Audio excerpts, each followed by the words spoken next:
ಮಾಹಿತಿಯೇ ಮಾಧ್ಯಮ. It is information that influences the public. So ಆ information ನಮಗೆ ಟಿವಿ, ರೇಡಿಯೋ, ರಂಗಭೂಮಿ, ನಮಗೆ ಪತ್ರಕರ್ತೆಗಳಿಂದ, ನಮಗೆ ಇದರಿಂದ, ಸಿನಿಮಾದಿಂದ ಬರುತ್ತೆ.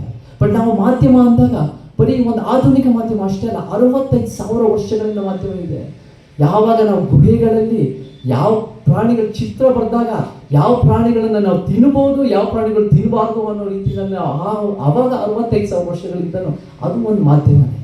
ಸೊ ಆ ಮಾಧ್ಯಮದಿಂದ ಬಂದು 15ನೇ ಶತಮಾನದ ಗುಟೆನ್ಬರ್ಗ್ ಪ್ರಿಂಟಿಂಗ್ ಪ್ರೆಸ್ಸು ಎಷ್ಟು ಒಂದು ಪರಿಣಾಮ ಬೀರ್ತು. ಮತ್ತು ಇವತ್ತಿಗೂ ಇಂಟರ್ನೆಟ್, ಡಿಜಿಟಲ್ ಮಾಧ್ಯಮ ನಮ್ಮ ಬೆರಳ ಹತ್ರ ತುದಿನಲ್ಲಿ ಪ್ರತಿಯೊಂದು ಮಾಹಿತಿ ಇದೆ. ಬಟ್ ಮಾಹಿತಿಗಿಂತ ನಮ್ಮ ಮಾಧ್ಯಮ ಕೊಡಬೇಕಾಗಿರೋದು ಕ್ರಿಟಿಕಲ್ ಥಿಂಕಿಂಗ್ ಕೊಡಬೇಕು. ಕ್ರಿಟಿಕಲ್ ಥಿಂಕಿಂಗ್ ಏನು ಯೋಚನೆ ಮಾಡಬೇಕನ್ನೋಕ್ಕಿಂತ ಹೇಗೆ ಯೋಚನೆ ಮಾಡೋದು ಕೂಡ ನಮ್ಗೆ ಹೇಳ್ಕೊಡೋದು ಬಹಳ ಮುಖ್ಯ. ಸೊ ಮಾಧ್ಯಮದ ಪಾತ್ರ ಬಹಳ ಇದೆ.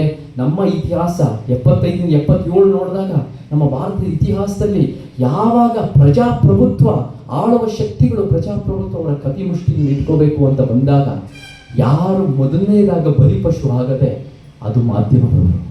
ಯಾಕೆಂದರೆ ಮಾಧ್ಯಮ ಅಂದಾಗ it controls the mind of the masses ಅನ್ನೋದು ಜನರು ಗೊತ್ತಿದೆ, ಆಳುವ ಶಕ್ತಿಗಳು ಗೊತ್ತಿದೆ. ಸೊ ಅದಕ್ಕೆ ನಾವು ಪ್ರಭಾವಿಯಾದ ಮಾಧ್ಯಮ ಬೇಕು. ಮತ್ತು ಮಾಧ್ಯಮದಲ್ಲೂ ಕೂಡ ಮೀಡಿಯಾ ಎಥಿಕ್ಸು ನಮಗೆ ಭಾಳ ಮುಖ್ಯ. ಹಿರಿಯರು ಹೇಳೋದು ನಮಗೆ ಹಿಂಗೆ ಲಂಕೇಶ್ ಪತ್ರಿಕೆಯ ಎಷ್ಟು ಪ್ರಭಾವಿಯಾಗಿತ್ತು ಆವಾಗಿನ ಕಾಲದಲ್ಲಿ. ಅವ್ರ ಥರನೇ ಗೌರಿ ಲಂಕೇಶ್ ಅವರು ಕೂಡ ನಮ್ಮೆಲ್ಲರೂ ಮಾದರಿ. ಸೊ ಮೀಡಿಯಾ ಎಥಿಕ್ಸ್ ಅನ್ನೋದು ಕೂಡ ಎಷ್ಟು ಮುಖ್ಯ ಅನ್ನೋದು ಭಾಳ ಮುಖ್ಯ ಆಗುತ್ತೆ.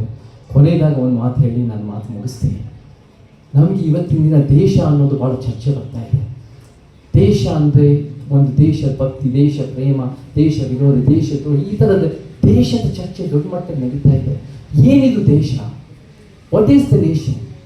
ನಾನು ದೇಶ ಅನ್ನೋದು ಜನ ಅನ್ನೋದಲ್ಲ, ಜನರು ಮೀರಿತ್ತು, ಅದು ಸರ್ಕಾರಗಳು ಮೀರಿದ್ದು, ಗಡಿ ಮೀರಿತ್ತು. ದೇಶ ಅನ್ನೋದು ಒಂದು ಕಲ್ಪನೆ, ಒಂದು ಪರಿಕಲ್ಪನೆ. The nation is an imagination.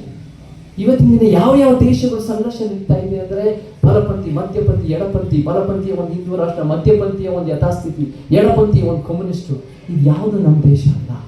ನಮ್ಮದು ಯಾವ ದೇಶ ಬಲಪಂಥಿ, ಮಧ್ಯಪಂಥಿ, ಎಡಪಂಥಿ ಅಲ್ಲ. ನಮ್ಮದು ಒಂದು ಅಂಬೇಡ್ಕರ್, ಪೆರಿಯಾರ್, ಕುವೆಂಪುವಿನ ಸಂವಿಧಾನದ ಪೀಠಿಕೆಯ ಸತ್ಯಪಂಥ ನಮ್ಮದು.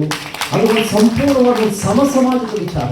ಸೊ ಆ ಸಮಾಜದ ವಿಚಾರ ಕಟ್ಟಬೇಕು ಅಂದಾಗ ಮಾಧ್ಯಮದವರು ಭಾಳ ಗಟ್ಟಿಯಾಗಿರಬೇಕು, ಭಾಳ ಧೈರ್ಯದಿಂದ ಇರಬೇಕು. ಭಾಳ ಒಂದು ನಾನು ಹೇಳೋದಂಗೆ ಲ್ಯಾಪ್ಟಾಪ್ ಮೀಡಿಯಾ ಆಗುತ್ತೆ, ವಾಚ್ ಟಾಗ್ ಮೀಡಿಯಾ ಆಗೋದು ಭಾಳ ಮುಖ್ಯ. ಸೊ ಆ ನಿಟ್ಟಿನಲ್ಲಿ ಪ್ರೆಸ್ ಕ್ಲಬ್ಬು, ಕೌನ್ಸಿಲು ಇದೇ ಥರ ಸಂಘಟಿಸೋ ಮುಖಾಂತರ, ವಿಚಾರ ತಲುಪಿಸೋ ಮುಖಾಂತರ, ಹೋರಾಟ ಮಾಡೋ ಮುಖಾಂತರ ಅವರ ಉತ್ತಮವಾದ ಕೆಲಸಗಳು ಮುಂದುವರಿಸಲು ನಾವೆಲ್ಲರೂ ಜೊತೆಗೆ ಸೇರಿ ಮುಂದುವರಿಯೋಣ ಅಂತ ಹೇಳಿ ನಾವೊಂದು